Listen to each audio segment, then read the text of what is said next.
అంశము గొప్పగా ఉండాలని కోరుకోకు. వాక్యము లూకా సువార్త 16వ అధ్యాయము 15వ వచనము. మీరు మనుష్యుల ఎదుట నీతిమంతులని అనిపించుకొనువారుగాని దేవుడు మీ హృదయములను ఎరుగును. మనుష్యులలో ఘనముగా ఎంచబడునది దేవుని దృష్టికి అసహ్యము. ప్రభువునందు ప్రియులారా, నేటి వాక్యమును ధ్యానించుకుందాము. గొప్పగా జీవించాలని కోరుకోనివారు చాలా అరుదుగా కనబడతారు. కటిక దరిద్రములో ఉన్నవారైనా సరే గొప్పవారమవ్వాలన్న ఆశ కలిగి ఉంటారు.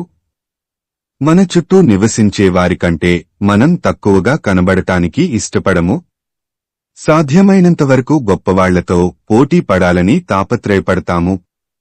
మన గొప్పతనమన్నది మనుష్యుల ముందే కాని దేవుని ముందు మనకంటూ ఎలాంటి గొప్పతనమూ ఉండదు. ఒకప్పుడు గొప్పగా బ్రతికిన వాళ్లు దరిద్రమైన స్థితిలోనికి వెళ్తుంటారు. ఈ లోకంలో గొప్పతనమన్నది శాశ్వతమైనది కాదు. గొప్పతనం రావటానికి దేవుడు తనకిచ్చిన ఆధిక్యతలను మనిషి ఉపయోగించుకుంటాడు. ఉదాహరణకు, ఒక మనిషి శారీరకంగా, మానసికంగా పరిపూర్ణుడుగా ఉన్నప్పుడు తను గొప్పగా ఉండాలని కోరుకుంటాడు. అదే శారీరకంగా లేదా మానసికంగా వైకల్యం ఉన్నప్పుడు గొప్పతనాన్ని కోరుకోడు. నిర్గమకాండము 4:11 చూచినట్లయితే అంగవైకల్యం కలవారిని, అనగా మూగ, చెవిటి, కుంటి, గుడ్డివారిని పుట్టించింది దేవుడే అని వ్రాయబడి ఉంది. మనం అలాంటి స్థితిలో లేమంటే మనల్ని పరిపూర్ణంగా పుట్టించింది దేవుడే కదా. మరి దేవుడు మనకు ఇచ్చిన ఈ పరిపూర్ణతను ఆధారం చేసుకుని మనుష్యుల ముందు గొప్పగా, ఘనంగా కనబడాలనుకుంటే దేవుడు మనల్ని అసహ్యించుకుంటాడు. దేవుడు మనలను ప్రేమిస్తున్నాడంటే అది మన నీతి కార్యాలను బట్టో, మన గొప్పతనాన్ని బట్టో కాదుగాని అందుకు కారణం కేవలం దేవుని కృప మాత్రమే. జ్ఞాని తన జ్ఞానమును బట్టియు, శూరుడు తన శౌర్యమును బట్టియు అతిశయింపకూడదు. ఐశ్వర్యవంతుడు తన ఐశ్వర్యమును బట్టి అతిశయింపకూడదు. అతిశయించువాడు దేనిని బట్టి అతిశయింపవలెననగా, భూమి మీద కృప చూపుచు నీతిన్యాయములు జరిగించుచున్న యెహోవాను నేనేని గ్రహించి నన్ను పరిశీలనగా తెలుసుకొనుటను బట్టియే అతిశయింపవలెను. యిర్మీయా 9:23-24.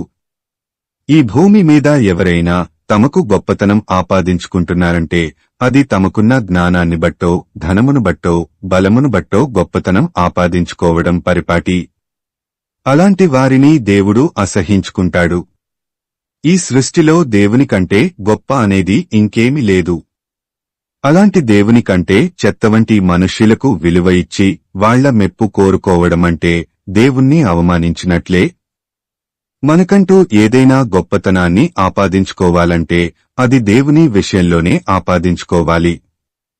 దేవుని గురించి తెలుసుకొనుటను బట్టి మనం గర్వించాలి. అప్పుడే దేవుడు మన వలన ఆనందిస్తాడు.